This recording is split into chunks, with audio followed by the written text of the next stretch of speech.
పెళ్లి ముహూర్తం ఖాయపరుచుకోగానే మనం మొట్టమొదటిగా చేసే పని విఘ్నేశ్వర బియ్యం మీది కట్టడం కదా. మన పెళ్లి సాంప్రదాయాలలో ముందుగా మనం విఘ్నేశ్వర బియ్యం మీది కట్టుతాము.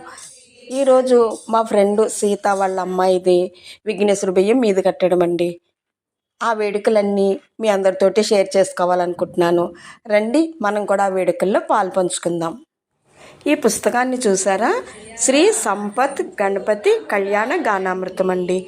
ఈ పుస్తకంలో గణపతి కళ్యాణం పద్యాల రూపంలో ఉంటుందండి. వాటినే మేము ఈ విఘ్నేశ్వర బియ్యం మీద రోజుని అందరం కలిసి పారాయణం చేస్తామన్నమాట.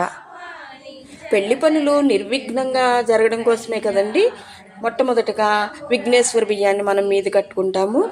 అటువంటి సందర్భంలో శ్రీ సంపత్ గణపతి కళ్యాణ గానామృతాన్ని అందరూ కలిసి పారాయణ రూపంలో పాడుకోవటం అత్యంత శుభప్రదంగా అనిపిస్తుందండి. అందుకే ఈ విషయాన్ని నేను మీ అందరితోటి షేర్ చేసుకోవాలనుకుంటున్నాను.